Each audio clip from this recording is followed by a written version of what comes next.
पे हमारी डिस्कशन चल रही थी और इसमें हमने जो कल बातें की थी उसमें एक तो स्टेज ऑफ इंस्पेक्शन जब आ जाए तो उसकी मौजूदगी में इंस्पेक्टेड यूनिट्स कैसे निकाले जाते हैं और normal loss as percentage of inspected units जो कि ज़्यादातर केसेस में हमें डील करना है उसको कैसे कैलकुलेट किया जाता है।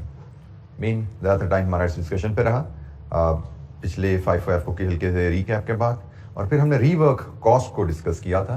रीवर्क कॉस्ट क्या होती है और रीवर्क कॉस्ट की ट्रीटमेंट अकाउंटिंग में हम क्या करते हैं। तो जनाब कोई सवाल कल के लेक्चर से कोई ट्रीटमेंट समझ नहीं है। रीवर्क की भी हमने एक एग्जांपल करनी है, इलस्ट्रेशन देखेंगे इंशाअल्लाह हम, और लेकिन स्टिल कोई क्वेश्चन। रीवर्क का हमने मेन पॉइंट जो डिस्कस किया था कि जब इंस्पेक्शन हो डिफेक्टिव यूनिट्स आइडेंटिफाई हो जाएं तो at time defective units can be converted into good units into finish goods by incurring some extra cost, जिसको हम रीवर्क कॉस्ट कह रहे हैं। और उसमें हमारी बात हुई थी जो तो नॉर्मल लॉस यूनिट्स पे रीवर्क किया जाएगा उनको फिनिश गुड्स में कन्वर्ट करने के लिए वो डेबिट प्रोसेस, वो कॉस्ट प्रोसेस अकाउंट को डेबिट की जाएगी। क्रेडिट मटेरियल या लेबर कोई भी है जिसमें भी, या cash payable whatever amount whatever account we need to hit, cost debit होगी प्रोसेस अकाउंट को। क्रेडिट मटेरियल इन्वेंट्री से यूज हुआ है या लेबर कॉस्ट यहाँ पे हमने अप्लाई किया है या कोई और कैश या पेबल की हमें एंट्री बताई गई होगी, हम उसके थ्रू उसको राउट करेंगे। और जो एबनॉर्मल लॉस का रीवर्क होगा उसके लिए हमने कहा था हम अलग अकाउंट बनाएंगे, abnormal loss rework cost for abnormal loss, ठीक है, या लॉस फ्रॉम एबनॉर्मल रीवर्क। तो इसमें हम चार्ज करेंगे कॉस्ट और ये कॉस्ट फिर P&L को सीधी चली जाती है जस्ट लाइक एबनॉर्मल लॉस। और जब हम रीवर्क कर रहे होते हैं तो हमारा कोई यूनिट खराब नहीं होता, जितने इनपुट यूनिट्स हैं वो सारे के सारे हमारे आउटपुट में कन्वर्ट होते हैं। अच्छा, एक एग्जांपल हमारे पास रीवर्क की अवेलेबल है, ये इलस्ट्रेशन नंबर 41।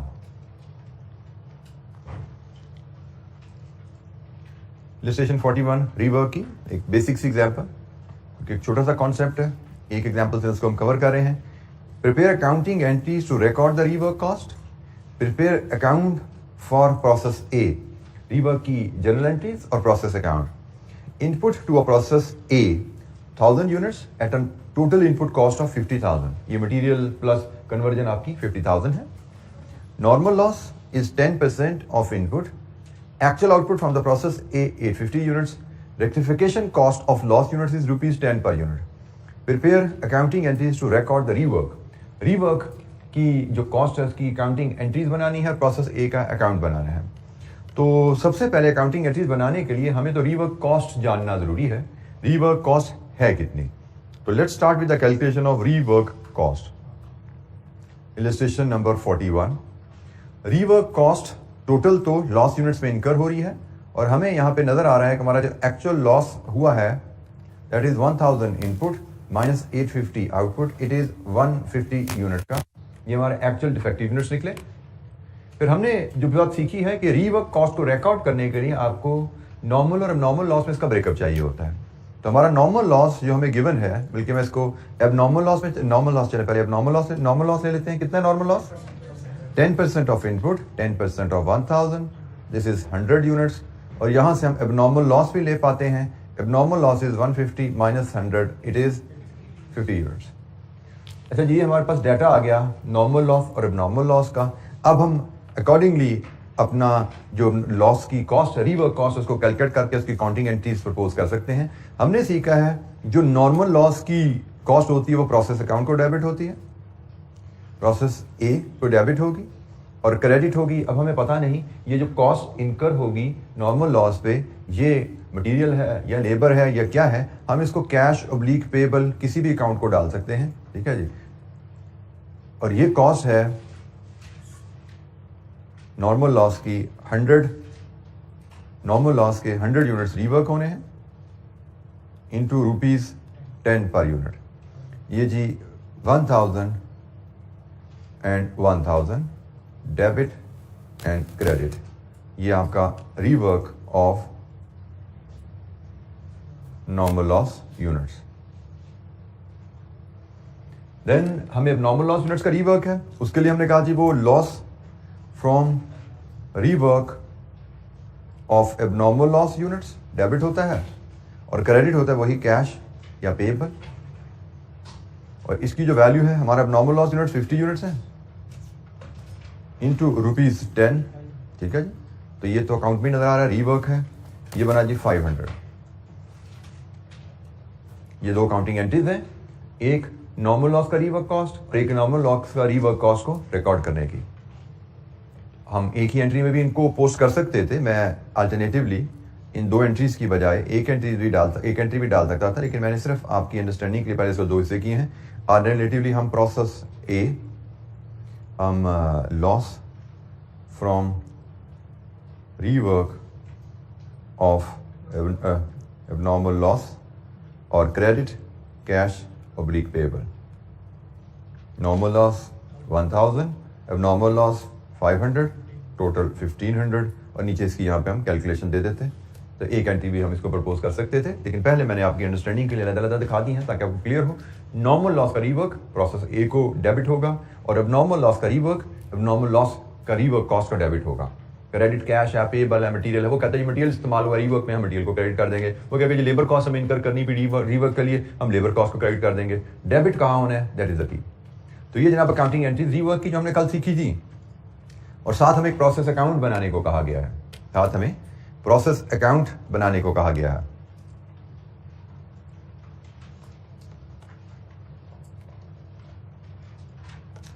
तो प्रोसेस अकाउंट एक सिंपल जैसे हमारा अकाउंट होता है, दो कॉलम डेबिट पे,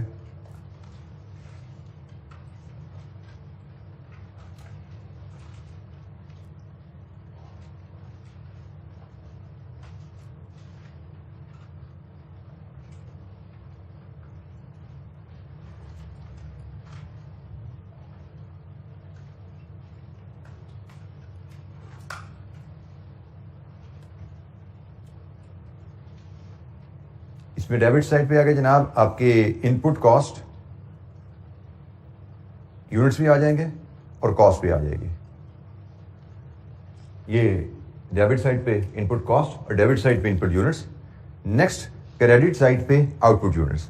अब यहां पे उसने हमें बताया है कि फिनिश गुड वैसे तो 850 निकली है, 150 यूनिट खराब हुए हैं, लेकिन रीवर्क कॉस्ट जब एग्जिस्ट करती है, जब रीवर्क कॉस्ट एग्जिस्ट करती है तो फिनिश गुड्स में सारे के सारे यूनिट्स पहुंचेंगे, कोई भी यूनिट हमारा लॉस नहीं होने वाला।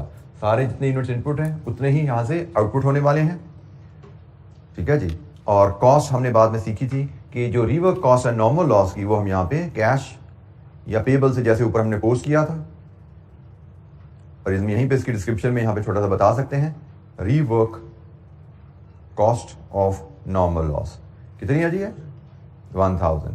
टोटल हमारी इनपुट कॉस्ट 51,000 है। ये सारी की सारी कॉस्ट फिनिश गुड्स को ट्रांसफर हो जाएगी। ये हमारा अकाउंट ऐसे जनाब क्लोज हो जाएगा। 1000 यूनिट्स 51,000, 1000 यूनिट्स 51,000। लीजिए ये हमारा प्रोसेस अकाउंट भी बन गया रीवर्क कॉस्ट के साथ। तो कोई सवाल? It's very simple basic concept. Rework cost normal loss की रीवर्क प्रोसेस अकाउंट का डेबिट है, और अब नॉर्मल लॉस की रीवर्क आपका rework cost of normal loss units उसको डेबिट होगी। सॉरी गलती की मैंने बेटा, ये एंट्री मैंने पोस्ट की है, समझ क्या कहना चाह रहे हैं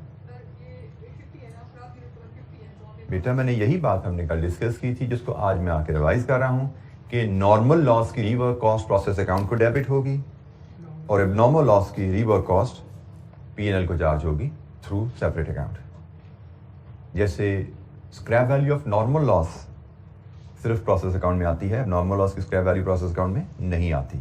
जैसे डिस्पोजल कॉस्ट सिर्फ नॉर्मल लॉस की प्रोसेस अकाउंट में आती है, नॉर्मल लॉस की डिस्पोजल कॉस्ट प्रोसेस अकाउंट में नहीं आती। This is the basic concept कि process account should not get hit in any manner from the effects of abnormal loss, ताकि कॉस्ट पर यूनिट में एबनॉर्मल लॉस का कोई भी तरीका, कोई भी अंदाज में कॉस्ट पर यूनिट पे हमारी एबनॉर्मल लॉस का इफेक्ट नहीं आए। अगर प्रोसेस अकाउंट को जो भी एंट्री हम डालेंगे वो अल्टीमेटली हमारी कॉस्ट पर यूनिट में रिफ्लेक्ट हो जाती है। और हमने डिस्कशन बेसिक जो की हुई है वो यही है कि एबनॉर्मल लॉस का कोई भी इफेक्ट आपकी कॉस्ट पर यूनिट पे नहीं आना चाहिए। एबनॉर्मल लॉस की कॉस्ट है अलहदा है, एबनॉर्मल लॉस की डिस्पोजल प्रोसीड्स है अलहदा है, उसका प्रोसेस अकाउंट से कोई लेना देना नहीं है। एबनॉर्मल लॉस को यहाँ से हम कॉस्ट पे अलहदा अकाउंट में ले जाते हैं और वहां पे जाके फिर हम उसको ट्रीट करते हैं, कोई भी अंदाज हो। लेकिन रीवर्क में हमने जो बेसिक कॉन्सेप्ट सीखा, रीवर्क में actually there will be no loss. whatever defective units will be found on inspection, they will be reworked and sent to finished goods. 150 हमारे इफेक्टिव यूनिट्स आए, उनको रीवर्क करके फिनिश गुड्स में वापस भेज दिया गया। 1000 इनपुट था, 1000 ही आउटपुट है। फर्क सिर्फ ये है जी। एनी क्वेश्चन, कोई सवाल यहाँ पे जी? रीवर्क कॉस्ट को कैसे डील करना है, रीवर्क कॉस्ट के साथ प्रोसेस अकाउंट हमारा कैसा दिखेगा? अच्छा, जब हम last aspect of process costing की तरफ मूव करते हैं,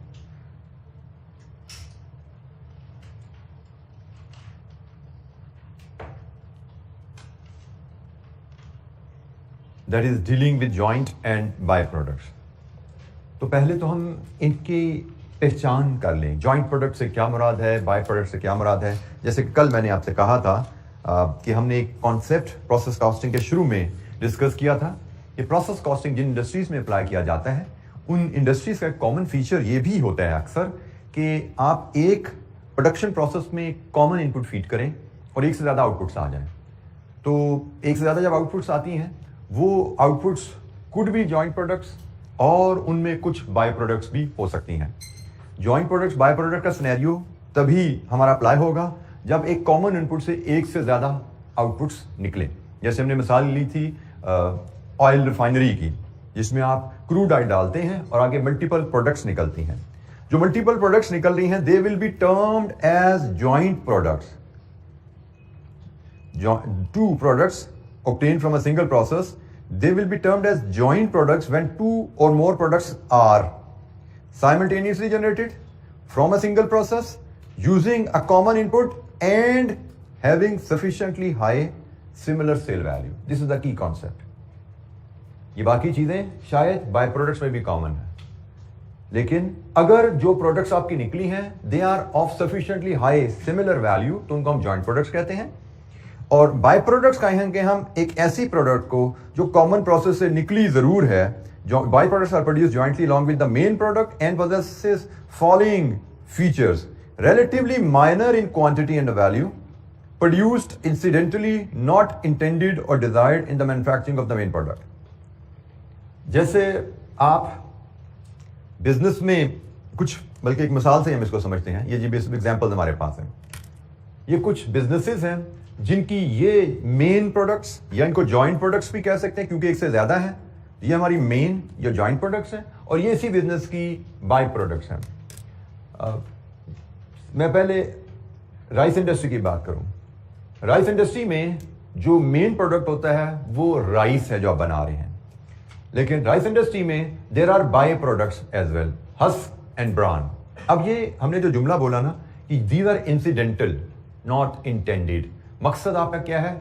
चावल बनाना। आप चावल बना रहे हो, चावल बनाने में साथ साथ हस्क और ब्रेन। हस्क होता है जो, अगर आपने रॉ राइस जिसको पैडी कहा जाता है या हमारी लोकल लैंग्वेज में मूंजी कहा जाता है, उसके ऊपर एक छिलका होता है, उसको हम हस्क कहते हैं। और कभी आप रॉ राइस के ऊपर से छिलका उतारें, अंदर से ब्राउन कलर का राइस ग्रेन निकलता है, फिर उसको रब करके, उसको ग्राइंड करके ऊपर से थोड़ा सा उसकी लेयर उतारी जाती है, फिर नीचे से एडिबल जो व्हाइट राइस होता है जो हम खाते हैं वो निकलता है। तो जो लेयर उतारी जाती है उस लेयर को हम ब्रैन कहते हैं, ठीक है। सो राइस बनाने में आपने एक हस्क बनाई जो कि एज अ फ्यूल यूज की जाती है, उसको जलाया जाता है इंडस्ट्रियल यूनिट्स में, और ब्रैन आपने उतारी। ब्रैन से आप लेटर ऑन ऑयल भी एक्सट्रैक्ट करते हैं और ब्रैन से आप एनिमल फीड भी बनाते हैं। लेकिन आप कहें कि आपने राइस फैक्ट्री क्या हस्क बनाने के लिए या ब्रैन बनाने के लिए लगाई? Answer is no. भाई हमने राइस फैक्ट्री तो राइस बनाने के लिए लगाई है। राइस बनाने के प्रोसेस में ये प्रोडक्ट्स बाय प्रोडक्ट निकलती हैं and they are quantity, in quantity they are low and in value they are low. मतलब राइस होगा शायद आपका मे बी 200 रुपए किलो और ये होगी कोई 4 रुपए, ये होगी कोई 10 रुपए किलो, इतना फर्क होता है कीमत में, ठीक है। सो हमने कहा जी मेन जो प्रोडक्ट्स हैं उनके मुकाबले में बाय प्रोडक्ट की वैल्यू और क्वांटिटी दोनों बहुत कम होती हैं। राइस निकलेगा आपकी टोटल इनपुट से may be 70 kilo, may be husk निकलेगा 10 किलो और मे बी ब्रान निकलेगा 20 किलो। तो मेजर क्वांटिटी भी राइस की है, मेजर वैल्यू भी राइस की है। 70 किलो रॉ मटेरियल में से आपका राइस निकला है जो कि 200 रुपए किलो बिकेगा, और 100 किलो में से आपका मे बी 10 किलो हस्क निकला है जिसने 4-6 रुपए किलो बिकना है, मे बी 20 किलो ब्रान निकला है जिसने अनदर 8-10 रुपए 12 रुपए किलो बिकना है, ठीक है। सो बाय प्रोडक्ट्स की पहचान क्या है? वैल्यू भी कम है, क्वांटिटी भी कम है, मेन प्रोडक्ट के मुकाबले में। सो इकट्ठी निकली ये एक प्रोसेस है, तीनों इकट्ठी हैं। राइस बनाने के दौरान तीनों प्रोडक्ट्स बनी हैं, लेकिन इनको हम बाय प्रोडक्ट कह रहे हैं, इसको हम मेन प्रोडक्ट कह रहे हैं। और ये मेन प्रोडक्ट भी राइस भी अगर आपको पता हो एक तरह का नहीं बनता। राइस इंडस्ट्री में आपको फॉर इन्फॉर्मेशन, राइस के भी 2-3 ग्रेड्स होते हैं। एक, राइस को जब आप तैयार कर रहे होते हैं उसमें राइस के कुछ ग्रेन्स ब्रेक हो जाते हैं। सो ब्रोकन राइस को अलहदा कर दिया जाता है और मेन राइस को अलहदा कर दिया जाता है। मेन राइस हो जाता है जैसे 200 रुपए किलो होगा, वो ब्रोकन राइस में भी हो सकता है 125 रुपए किलो, वो भी मेन प्रोडक्ट कराएगा। मेन राइस और ब्रोकन राइस ये आपकी जॉइंट प्रोडक्ट्स हैं, ये आपकी बाय प्रोडक्ट्स हैं। जैसे मैंने आपको कहा कि आपने 100 kg, इस इंडस्ट्री की बात करें, आपने इनपुट दी 100 kg, आपको ग्रेड ए राइस मिला से 50 kg, आपको ग्रेड बी राइस मिला से 20 kg, आपको हस्क मिली से 10 kg, आपको ब्रैन मिला से 20 kg। अब इसकी वैल्यू देखेंगे तो ये शायद 200 रुपये पर केजी है। इसकी वैल्यू देखेंगे मे बी 120 रुपये पर केजी है। इसकी वैल्यू देखेंगे तो ये मे बी 6 रुपये पर केजी है। और इसको देखेंगे तो मे बी ये 20 रुपये पर केजी है। तो हम कहेंगे जी हमारे कॉमन इनपुट से 4 आउटपुट्स निकली हैं। हमने एक इनपुट फीड की रॉ राइस, उससे 4 आउटपुट्स निकली हैं। ये 2 आउटपुट्स हमारी जॉइंट प्रोडक्ट्स हैं, ये 2 आउटपुट्स हमारी बाय प्रोडक्ट्स हैं। तो एक ही प्रोसेस में एक से ज्यादा आउटपुट्स आ जाएं, उनमें जॉइंट प्रोडक्ट्स भी कहा जा सकता है उनको, और उनको बाय प्रोडक्ट्स भी, उनमें से किसी प्रोडक्ट को बाय प्रोडक्ट भी कहा जा सकता है। जैसे राइस इंडस्ट्री की बात की हमने, इसी तरह सोप इंडस्ट्री में एक से ज्यादा प्रोडक्ट निकल रही हैं, एक सोप निकल रहा है, एक ग्लिसरीन निकल रही है। Glycerine is the by product of soap industry. इसी तरह ऑयल पेट्रोलियम रिफाइनरी में जाएं, पेट्रोल, डीजल, केरोसिन ये आपकी मेन प्रोडक्ट्स हैं। पैराफिन एंड टार ये आपकी बाय प्रोडक्ट्स हैं इस इंडस्ट्री की। और बाय प्रोडक्ट की पहचान क्या है? These are very low in volume and value, दोनों में ये लो होती हैं। एंड सबसे अहम चीज, they are never intended to be made. मतलब ऐसा कभी नहीं होगा कि आपके पास राइस इंडस्ट्री में आप बैठे हैं, एक कस्टमर आए और वो कहे जी मुझे 5 टन हस्क बना दें और आप फैक्ट्री चला दो। This will never happen. आपके पास कस्टमर आएगा जी मुझे 10 टन 20 टन राइस दे दे, then you will operate the factory. हाँ, राइस बनाओगे, फैक्ट्री चलेगी, उसमें जो हस्क बन गई तो अगर कोई लेने आया उसको भाई ये पड़ी है चाहिए तो ले लो। तुम्हारे लिए हमने फैक्ट्री नहीं चलानी हस्क के लिए, फैक्ट्री चलती है राइस के लिए। इसी तरह टार सड़कें बनाने में इस्तेमाल होती है, लुक जिसको हम कहते हैं। कोई अगर रोड की कंपनी किसी पेट्रोलियम इंडस्ट्री में जाके कहे कि जी कितनी टार पड़ी हुई आपके पास, उसने कहा जी मेरे पास तो 4 ड्रम पड़े में। अच्छा जी मेरे लिए 100 ड्रम और बना दें। उसका जवाब होगा जी 100 ड्रम बनेंगे नहीं, आप अपनी रिक्वायरमेंट लिखवा दो। जब हम पेट्रोल बनाएंगे, डीजल बनाएंगे, उसमें पेट्रोल टार भी निकलेगा, तो जब 100 ड्रम पूरे हो जाएंगे आपको बता देंगे, कॉल कर देंगे। आपके लिए प्रोडक्शन नहीं हो सकती।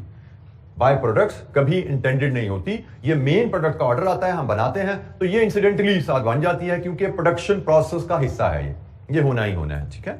सो हमें एग्जाम में वैसे जॉइंट प्रोडक्ट्स और बाय प्रोडक्ट्स अलग-अलग बताई जाएंगी।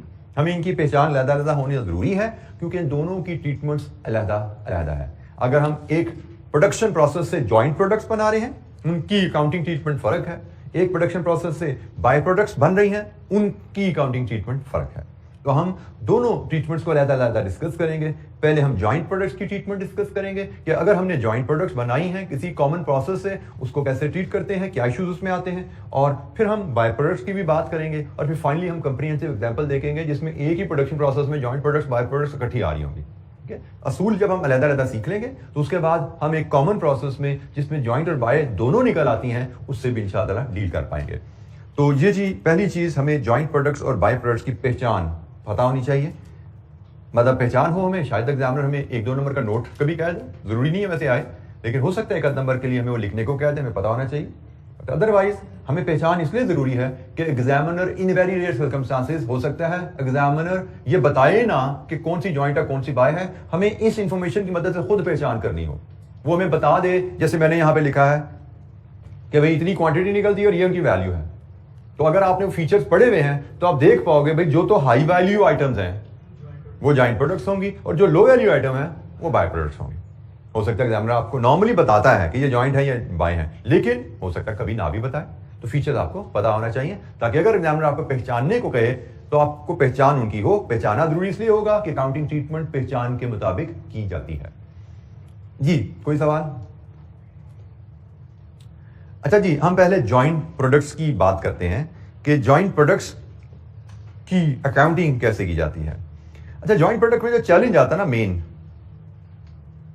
मेन चैलेंज जो जॉइंट प्रोडक्ट्स में आता है वो है जी हमारा क्या, कि हम प्रोसेस अकाउंट बनाते हैं जब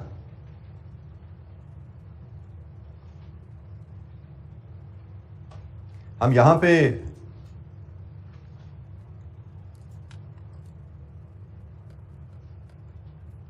यहां पे इनपुट कॉस्ट लेते हैं।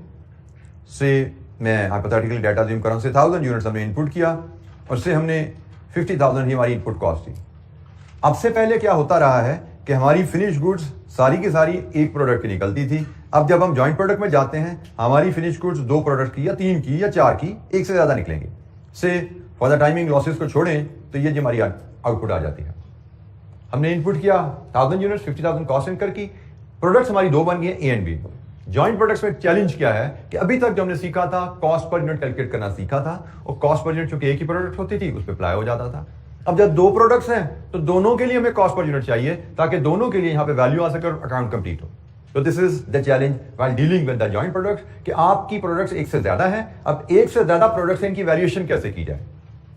टोटल तो हमें पता है इस प्रोसेस में 50,000 लगा है, और ये 50,000 ही यहां पे तकसीम होना है। ये तो क्लियर है ना, जितना डेबिट है उतना ही क्रेडिट होना है। लेकिन ये 50,000 जो जॉइंट कॉस्ट, इसको हम जॉइंट कॉस्ट कहते हैं आप, ठीक है। ये input process cost, this is joint cost, क्योंकि इन दोनों प्रोडक्ट्स को बनाने में जॉइंटली ये कॉस्ट इनकर हुई है। ये ए और बी की दोनों की प्रोडक्शन कॉस्ट है। अब ये प्रोडक्शन कॉस्ट में से कितना हिस्सा ए को दिया जाए, कितना हिस्सा बी को दिया जाए, this is the challenge in joint products. अच्छा जी, जॉइंट प्रोडक्ट से डील करने के लिए जॉइंट कॉस्ट को ए और बी में, जॉइंट कॉस्ट और जॉइंट प्रोडक्ट्स में तकसीम करना, दिस इज द चैलेंज। तो जॉइंट कॉस्ट को जॉइंट प्रोडक्ट्स में तकसीम करने के लिए there are different possible policies जो हम यूज कर सकते हैं। हमें एग्जामिनर एग्जाम में बताएगा कि अभी मेथड 1, 2, 3 किस मेथड के तहत आपने ये काम करना है। मेथड नंबर 1, आप जॉइंट कॉस्ट को यूनिट बेसिस पे तकसीम कर सकते हो जॉइंट प्रोडक्ट्स में। यूनिट बेसिस से मुराद जिस रेशो में आपने प्रोडक्ट्स बनाई हैं, जिस रेशो में आपने यूनिट्स बनाए हैं, उस रेशो में इनको तकसीम कर दो। यूनिट बेसिस पे जॉइंट कॉस्ट को तकसीम करना, मैं उसी एग्जांपल पे आपको एलैबोरेट कर देता हूं। आपने बनाए 50,000 रुपए खर्च करके टोटल 1000 यूनिट्स, 1000 में से 600 ए के हैं, 400 बी के हैं, तो आप 600 बटा 1000 ए को चार्ज कर दो और 400 बटा 1000 बी को चार्ज कर दो। This is called joint cost की तकसीम यूनिट बेसिस पे। कितनी है जी? 20,000, 30,000 और 20,000, 30,000 और 20,000। इसको आप इस तरह देखो, या आप इसको इस तरह भी देख सकते हो कि भाई हम यूनिट बेसिस पे जब तकसीम करना चाहते हैं तो कॉस्ट पर यूनिट हम अज्यूम इस असम्पशन पे निकालते हैं जैसे सारी की सारी प्रोडक्ट्स एक ही है। यूनिट बेसिस में जब हम बात कर रहे हैं, पहली बेसिस हमारी है जॉइंट कॉस्ट को यूनिट बेसिस पे तकसीम करना। यूनिट बेसिस पे तकसीम करने की लॉजिक एक तो ये नजर आ गई कि टोटल भाई इस कॉस्ट से हमने 1000 यूनिट बनाए हैं, तो 1000 में से 600 ए के हैं, 1000 में से 400 बी के हैं। लेकिन इसको एक और अंदाज से भी देखा जाता है। यूनिट बेसिस पे जब हम कॉस्ट को तकसीम करने की बात करते हैं तो हम कहते हैं कॉस्ट पर यूनिट आप निकालो जैसे आपने एक ही प्रोडक्ट बनाई है, ठीक है। 50,000 डिवाइडेड विद 1000, तो ये कॉस्ट आपकी आई 50, और फिर आप इस 50 को 600 से मल्टीप्लाई करो, इस 50 को 400 से मल्टीप्लाई करो। बात तो एक ही है ना, इट्स सिंपल मैथमेटिक्स। तो आप अज्यूम क्या कर रहे हो मेथड नंबर 1 में कि आपकी कॉस्ट पर यूनिट ए और बी की सेम है। जब हम कहते हैं ना यूनिट बेसिस पे कॉस्ट को तकसीम करो, यूनिट बेसिस पे कॉस्ट को तकसीम करने का मतलब है ये समझ लो, या यूनिट बेसिस पे कॉस्ट को तकसीम करने का मतलब है कॉस्ट पर यूनिट सेम है हर प्रोडक्ट की। यूनिट बेसिस पे जॉइंट कॉस्ट को प्रोडक्ट में तकसीम करने का मतलब आप इस तरह समझ लो कि भाई जो यूनिट टोटल यूनिट्स प्रोड्यूस में डिफरेंट प्रोडक्ट्स की रेशो है, उसी रेशो में जॉइंट कॉस्ट को तकसीम किया जाए। या आप ये भी समझ सकते हो यूनिट बेसिस पे कॉस्ट तकसीम करने का मतलब है कि कॉस्ट पर यूनिट तमाम प्रोडक्ट्स की सेम रहेगी। Total input divide with total output किया, हमारे पास कॉस्ट पर यूनिट आ गई, और कॉस्ट पर यूनिट को ए के यूनिट से मल्टीप्लाई कर दो, बी के यूनिट से मल्टीप्लाई कर दो। This is called joint cost को यूनिट बेसिस पे तकसीम करना। तो हम एक तो इस तरीके से अकाउंट बनाते हैं। ये हमारा मेथड नंबर 1 है कि जॉइंट कॉस्ट को हम यूनिट बेसिस पे तकसीम कर सकते हैं। एग्जाम में हमें किस मेथड से जॉइंट कॉस्ट को तकसीम करना है वो मेथड बताया जाएगा। ठीक है जी, कोई सवाल यहां पे? ज्वाइंट कॉस्ट को हम चाहें तो कंपनी की पॉलिसी बना लें कि भाई कंपनी हमारी पॉलिसी फॉलो कर सकती है, ज्वाइंट कॉस्ट को ज्वाइंट प्रोडक्ट्स में यूनिट्स प्रोड्यूस की बेसिस पे तकसीम कीजिए, तो ये जनाब उसकी तकसीम है और ये हमारा प्रोसेस अकाउंट कंप्लीट होता है। This is possible option number 1। कोई सवाल? ऑप्शन नंबर 2, बाज़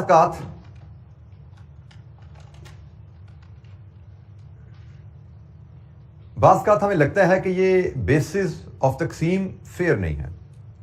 हमें फेयर क्यों नहीं लगती? कि जैसे लेट्स अज्यूम हमने कहा जी जो फिनिश गुड ए है ना वो मेन राइस है और फिनिश गुड बी जो है वो ब्रोकन राइस है। तो हमारे ज़हन में ये बात आ सकती है क्या मेन राइस और ब्रोकन राइस की कॉस्ट पर यूनिट सेम होनी चाहिए?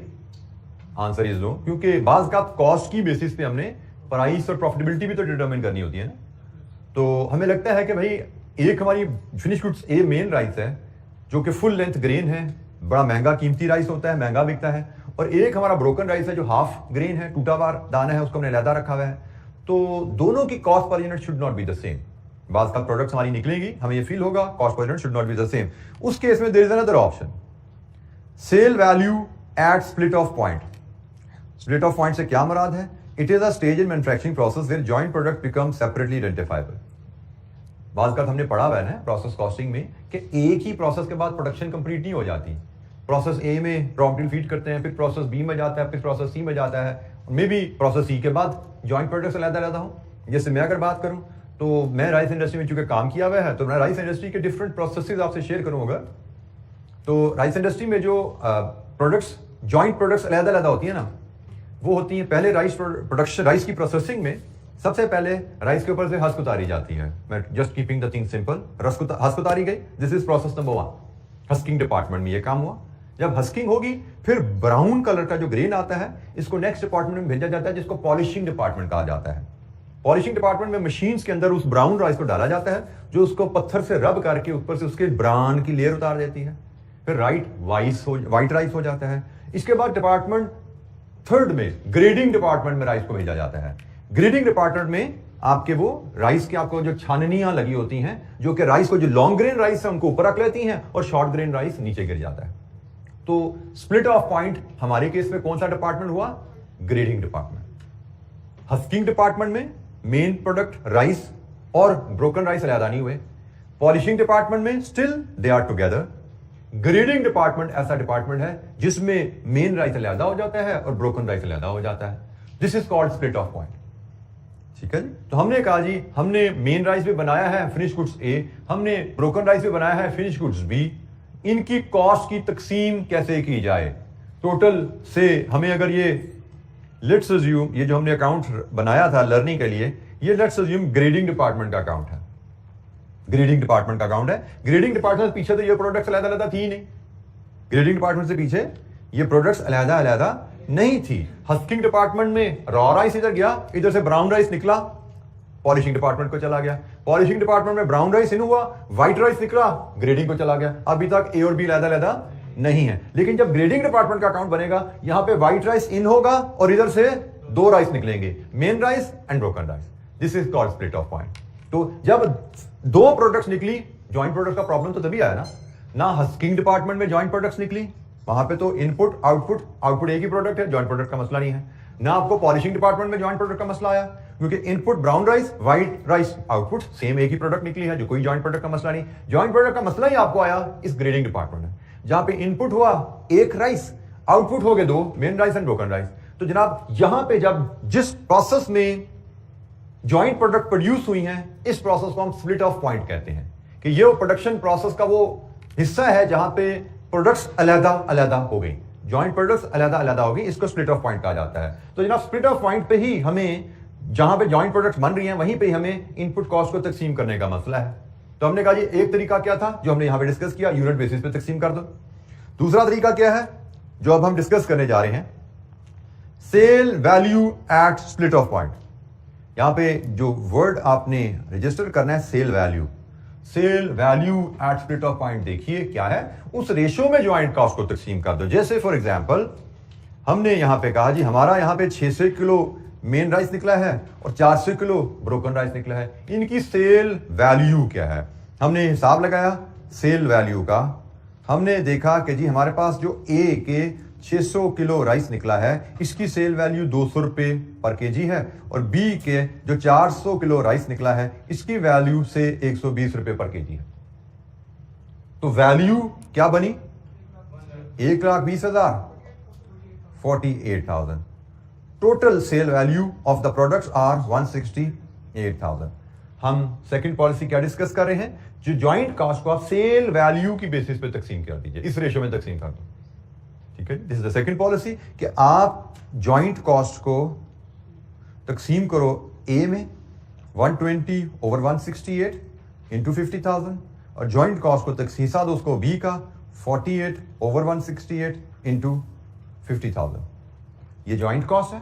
120 पे 168 ए को दे दो, 48/68 बी को दे दो। Sale value at split off point इस रेशियो में तकसीम कर दो। तो ए के से कितना आया? 3571 और यहां पे जी लीजिए जी, ये 50,000 को ऐसे तकसीम कर दो। This is option number 2। Option number 2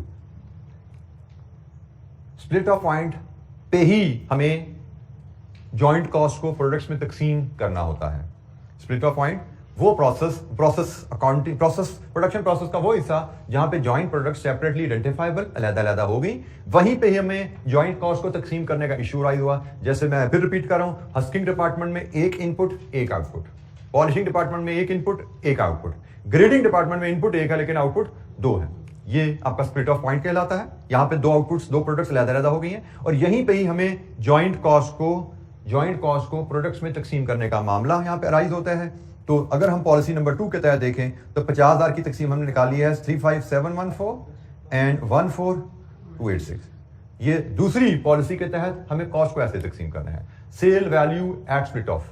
option number 1 है कि हम कॉस्ट पर यूनिट सेम रख के जॉइंट कॉस्ट को तकसीम कर दें। ऑप्शन नंबर 2 है कि हम सेल वैल्यू के बेसिस पे जॉइंट कॉस्ट को तकसीम करें। हम ये टोटल हमारी जो प्रोसेस कॉस्ट 50,000 है, इसको हम डिफरेंट ऑप्शन में ए और बी में तकसीम कर रहे हैं। 50,000 की तकसीम एक ये है, एक 50,000 की तकसीम ये है। जी, एनी क्वेश्चन, कोई सवाल?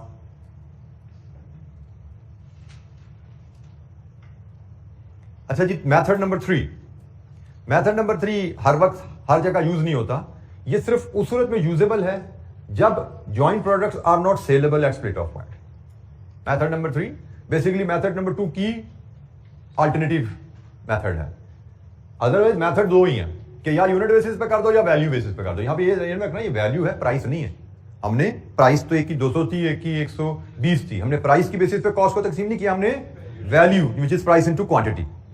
अच्छा जी, अगर तो स्प्लिट ऑफ पॉइंट पे प्रोडक्ट सेलेबल है तो वैल्यू बेसिस पे कर दो, लेकिन अगर स्प्लिट ऑफ पॉइंट पे प्रोडक्ट्स अवेलेबल नहीं है तो एनआरवी बेसिस पे कर दो। और एनआरवी क्या है ये हम पहले सीख चुके हैं, final sale value minus further cost to complete that sale, minus further cost to complete that sale. For example, हमने अभी इसी राइस की मिसाल लेते हैं। ग्रेडिंग के फौरन बाद राइस सेलेबल नहीं होता, बल्कि ग्रेडिंग के बाद जो मेन राइस है वो भी पैकिंग में जाता है, और जो ब्रोकन राइस है वो भी पैकिंग डिपार्टमेंट में जाता है।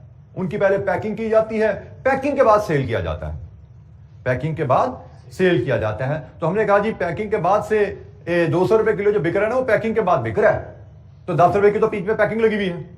तो इसका मतलब अगर 10 रुपए की पैकिंग लगी है तो अंदाजन sale value at split off कितनी बनी?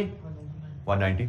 एनआरवी एट स्प्लिट ऑफ 190 का हम बेच नहीं रहे, बेच हम राइस रहे हैं 200 का, लेकिन एनआरवी क्या होती है? Final sale value minus cost required to complete that sale. तो हमने अंदाजन वैल्यू निकाली कि स्प्लिट ऑफ पॉइंट पे फिर इनकी वैल्यू क्या है, क्योंकि 200 रुपए पर केजी तो पैकिंग के बाद है। तो स्प्लिट ऑफ पॉइंट पे अंदाजन सेल वैल्यू, इसको हम एनआरवी कह रहे हैं। ये वैल्यू सिर्फ तब कैलकुलेट की जाएगी जब ये मेथड सिर्फ तब अप्लाई होगा जब joint product split off point पे सेलेबल नहीं है। ठीक है, बट अगेन एग्जाम में हमें ये क्वेश्चन में हमें बताया जाएगा जनरली कि कंपनी किस पॉलिसी के तहत कॉस्ट को तकसीम कर रही है। ये जैसे मैंने 2 कहा, ये ऑप्शंस हैं, ये 2 तो बिल्कुल डिफरेंट रिजल्ट दे रही हैं। इसका रिजल्ट कुछ और है, इसका रिजल्ट कुछ और है। और ये वाली पॉलिसी 3 जो है वो 2 का अल्टरनेटिव है। सिर्फ उस सूरत में यूज होगा जब स्प्लिट ऑफ पॉइंट पे प्रोडक्ट्स बिक नहीं सकती, स्प्लिट ऑफ पॉइंट पे उसकी सेल वैल्यू अवेलेबल नहीं है, तो हम फिर उसकी एनआरवी निकाल लेते हैं, जो कि final sale value minus processing cost after split off point. इस तरह हम एनआरवी, ये भी ख्याल कीजिएगा, ये भी वैल्यू की ही बात हो रही है, प्राइस की बात नहीं हो रही। 190 पर केजी है into units produced, value NRV per unit into total quantity, ऐसे निकलती है। तो जनाब ये 3 मेथड्स हैं और इन तीनों मेथड्स पे में से कोई एक हमें अप्लाई करने को कहा जा सकता है। तो इनकी इलस्ट्रेशन हमारे पास एक अवेलेबल है, इलस्ट्रेशन नंबर 42। इसमें हम ये जो भी 3 मेथड डिस्कस किए हैं, इन तीनों मेथड को एक अप्लाई कर लेंगे। एक बेसिक सी इलस्ट्रेशन है लेकिन डाटा इसमें अवेलेबल है इस अंदाज में कि हम तीनों मेथड्स को यहाँ पे प्रैक्टिस कर सकते हैं। इलस्ट्रेशन नंबर 42 पेज 175 पे आपके पास अवेलेबल है जी। रिक्वायरमेंट इसकी, allocate joint cost amongst the joint products using following basis and prepare process account in each scenario. हर सिनेरियो में प्रोसेस अकाउंट बनाना है। यूनिट्स प्रोड्यूस्ड बेसिस पे, sale value at split off basis पे, net realizable value at split off basis पे, ये 3 method में दिए गए हैं। इन 3 मेथड से हमें प्रोसेस अकाउंट बनाने को कहा जा रहा है। डाटा क्या है जी, 2 joint products A and B are produced from a common process X by Nasir limited during month of January. 20,000 units of materials were introduced in the process X. Total cost of processing, direct material and conversion were 339,700. Output from the process during the January was 12,500 units of A and 7,500 units of B. A है the sales value of ₹100 per unit at split off point on completion of process X, or alternatively it can be sold for 300 per unit after further processing cost of 62.5. अच्छा, ये चूंकि illustration है उसने में कहा कि split off point पे भी बिक सकती है, लेकिन आप चाहो तो स्प्लिट ऑफ पॉइंट के बाद मजीद खर्चा लगा के महंगा बेच सकते हो। उसको दोनों ऑप्शन यहाँ पे अवेलेबल है। स्प्लिट ऑफ पॉइंट पे बेचना चाहो तो बेच दो, या मजीद खर्चा लगा के उसको फर्दर उसमें वैल्यू ऐड करके महंगी बेच दो। स्प्लिट ऑफ पॉइंट पे बेचोगे 100 रुपए की, लेकिन मजीद खर्चा लगा के बेचोगे तो 300 रुपए की, एक और काम करके। इसी तरह B has a sale value of 137.5 at split off point और alternatively can be sold for 200 after further processing cost of 37.5। तो बी को भी इसी तरह चाहो तो स्प्लिट ऑफ पे बेच दो, चाहे तो फर्दर प्रोसेसिंग करके महंगा बेच दो। तो हमें कहा गया जी प्रोसेस अकाउंट बनाइए। लॉसेस यहां पे फिलहाल कोई नहीं है, सिंपल प्रोसेस अकाउंट बनाना है। तो let's draw the process account.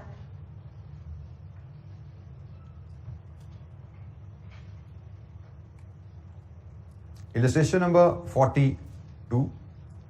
हमारे यहां पे जो प्रोसेस अकाउंट अब बनेगा इस वक्त, उसमें डेबिट साइड तो हम सिंपल ही रखते हैं, उसमें तो कोई चेंज नहीं आ रहा हमारा, जैसे हम बनाते आ रहे हैं वैसे ही रहेगी। एक कॉलम क्वांटिटी का डेबिट पे आएगा और एक कॉलम वैल्यू का डेबिट पे आएगा।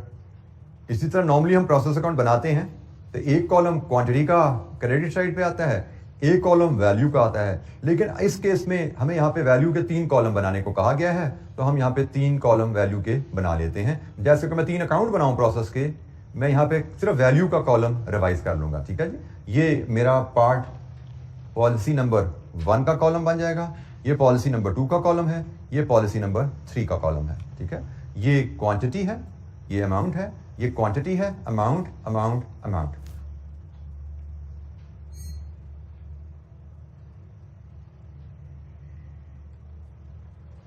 अच्छा जी, प्रोसेस एक्स में हमें बताया गया है हमारी इनपुट जो कॉस्ट है, इनपुट कॉस्ट जॉइंट जो हमें बताई गई है कितनी है जी, 339,700 और क्वांटिटी है 20,000 यूनिट्स। आउटपुट में हमें कहा गया है 2 प्रोडक्ट्स निकल रही हैं, एक ए है और एक बी है। ए कितनी है 12,500 और बी है 7,500। तो हमें पार्ट एक के तहत हमें जो हम वर्किंग 1 बना लेंगे, वर्किंग 2 बना लेंगे और वर्किंग 3 बना लेंगे। इन 3 वर्किंग वैल्यूज लेके आते हैं। सबसे पहला हमें कहा गया है कि आप ये जो जॉइंट कॉस्ट है, कितनी है जी जॉइंट कॉस्ट, 339,700 को यूनिट्स की साइड हमारी टैली है जी प्रोसेस अकाउंट में। अब हमें 3 पार्ट्स में ये जो 339,700 है इसका 3 ब्रेकअप बनाने हैं, 3 पॉलिसीज के तहत इसके ब्रेकअप बनाने हैं। ठीक है जी, ऐसा ही है। हमें कहा गया है इसको तकसीम कीजिए ए और बी में, लेकिन 3 डिफरेंट पॉलिसीज की ऑप्शन है। ऑप्शन नंबर 1 यूनिट बेसिस पे तकसीम कर दीजिए। तो हमने यूनिट बेसिस पे तकसीम का जो तरीका सीखा हुआ है, 2 तरीके हमने सीखे थे। मैं जो दूसरा तरीका आपसे शेयर किया था उसकी बेसिस पे चलता हूं। कॉस्ट पर यूनिट बना लीजिए, जैसे आपने 2 प्रोडक्ट नहीं एक ही प्रोडक्ट बनाई है।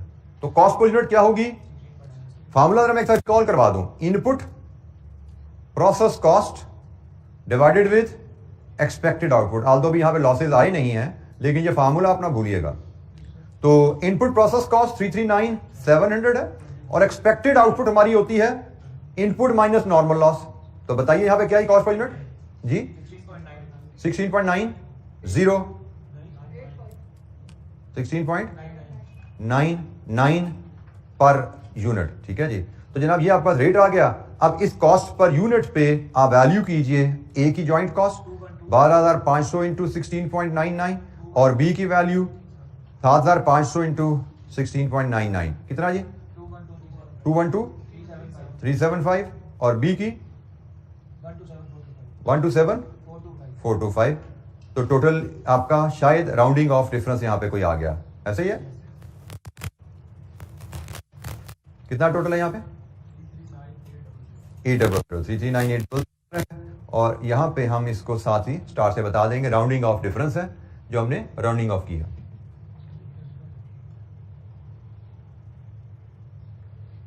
आप इसको दूसरे तरीके से अगर तकसीम करते हैं ना तो राउंडिंग ऑफ डिफरेंस आपका नहीं आता, लेकिन मैटर नहीं है, डिफरेंस आए राउंडिंग ऑफ का ना आए फर्क नहीं पड़ता। आप इसको इस तरह रिपोर्ट कर दो या आप इसको ऐसे रिपोर्ट करो जैसे अल्टरनेटिव मेथड में सीखा था कि 12,500 ओवर 20,000 इंटू 339,700 क्या था जवाब? 212,313 और 7,500 ओवर 20,000 इंटू 339,700 127,387। तो आप जवाब ऐसे लिखो, ऐसे लिखो, कोई फर्क नहीं पड़ता, दोनों तरीके ठीक है। आप ऐसे तकसीम कर दो कॉस्ट को या ऐसे तकसीम कर दो कॉस्ट को, दोनों तरीके बिल्कुल ठीक है। Rounding off difference is not an error, वो गलती नहीं है। तो हमने पहला पार्ट जो हमें कहा गया था कि जी ज्वाइंट कॉस्ट को तकसीम कीजिए यूनिट बेसिस पे। तो यूनिट बेसिस पे ज्वाइंट कॉस्ट को तकसीम करने का मतलब है कि कॉस्ट पर यूनिट सेम होगी हर प्रोडक्ट की, ए की और बी की भी कॉस्ट पर यूनिट सेम होगी और कॉस्ट पर यूनिट उसी फार्मूला से निकलेगी। कॉस्ट पर यूनिट निकालो और units produce into cost per unit, units produce into cost per unit करो, प्रोसेस अकाउंट कंप्लीट हो गया आपका। Option number 2, sale value basis पे कॉस्ट को तकसीम करो। Sale value at split off point. जनाब वर्किंग 2 में हम sale value at split off बनाते हैं। ए की सेल वैल्यू, ए के यूनिट्स प्रोड्यूस्ड इंटू ए की प्राइस एट स्प्लिट ऑफ 100 है। तो जनाब 12,50,000 और बी की sale value 7,500 into split off पे प्राइस क्या है? 137.5 कितना बना जी? 103,1250। लीजिए जी टोटल बताइए क्या है? 2281,250। अब हमने इस रेशियो में ज्वाइंट कॉस्ट को तकसीम करने हैं। तो ज्वाइंट कॉस्ट की तकसीम जो आएगी ए के हिस्से 1250,000 ओवर 2281,250 इंटू 339,700 और बी के हिस्से जो आएगी that will be 1031,250 over 2281,250 into 339,700। तो जनाब ए के हिस्से कितनी कॉस्ट आई? 186, 137 और बी का हिस्सा 153,563। लीजिए जी अगर हमने sale value at split off point की बेसिस पे ज्वाइंट कॉस्ट को तकसीम करने हैं तो ये sale value at split off point है, ए की बी की, ये टोटल है। तो जनाब टोटल सेल वैल्यू में ए का हिस्सा जितना है कॉस्ट दे दो, टोटल सेल वैल्यू में बी का जितना हिस्सा है कॉस्ट उसको दे दो। तो ये जनाब हमारी प्रोसेस अकाउंट की कंप्लीशन अंडर पॉलिसी नंबर 2। 186, 137 और 153,563। 186, 137 एंड 153,563। लीजिए जी ये प्रोसेस अकाउंट हमारा कंप्लीट हो गया। Option number 2 sale value at split off की बेसिस पे अगर काम करने हैं तो ये है जनाब। और ऑप्शन नंबर 3 भी यहां पे गिवन है, आल्दो क्वेश्चन में या ऑप्शन 2 होगी या ऑप्शन 3 होगी, लेकिन ये चूंकि इलस्ट्रेशन है हमें तीनों ऑप्शंस यहां पे बना दी गई हैं। तो इलस्ट्रेशन में अगर हम एनआरवी एट स्प्लिट ऑफ लेना चाहें तो working 3 NRV at split of. तो जनाब ए की एनआरवी 12,500 यूनिट्स हैं और NRV per unit is final sale value minus cost further cost to complete that sale, यही है जी। ए की final sale value 300 per unit, split off point के बाद 62.50 मजीद खर्चोगे तो 300 का बिकेगा ए। तो NRV at split off point क्या बनती है? Final sale value minus further processing cost. Further processing cost है मेरा कॉस्ट आफ्टर स्प्लिट ऑफ।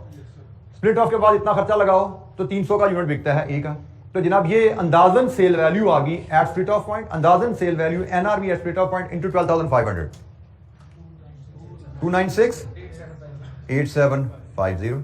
और बी की NRV 7,500 units final sale value minus cost after split off 37.5 1218750। लीजिए जी total कीजिए इसका 4187,500। लीजिए जी, जिस तरह हमने यहाँ पे सेल वैल्यू के बेस पे कॉस्ट को तकसीम किया है, ये एनआरबी आ गई है। एनआरबी की बेसिस पे भी कॉस्ट को तकसीम करके आप प्रोसेस अकाउंट को कंप्लीट कर सकते हैं। कोई सवाल जी? जस्ट लाइक सेल की बेसिस पे हमने यहाँ पे कॉस्ट को तकसीम किया है, आप यही एनआरबी की बेसिस पे भी जॉइंट कॉस्ट को तकसीम करके अकाउंट कंप्लीट कर सकते हैं।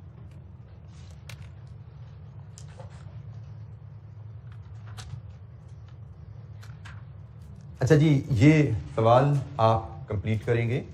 एलोकेशन सिर्फ तकसीम ही रह गई है, थर्ड पार्ट की प्रोसेस अकाउंट बनाएंगे। और इलस्ट्रेशन 43 जो है इसको आप होम असाइनमेंट में करेंगे। ये भी यही तकसीम की रिवीजन एक्टिविटी है, ठीक है।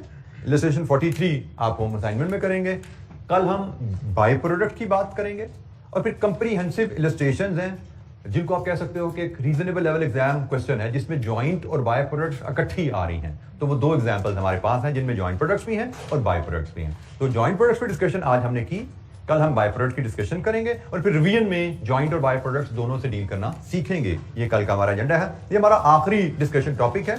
ये कल कंप्लीट हो जाए, परसों कंप्लीट हो जाए, इसके बाद पास्ट पेपर क्वेश्चंस इंशाअल्लाह हमारे शुरू हो जाएंगे। परसों से फॉर श्योर हम पास्ट पेपर क्वेश्चंस कर रहे होंगे, ठीक है जी।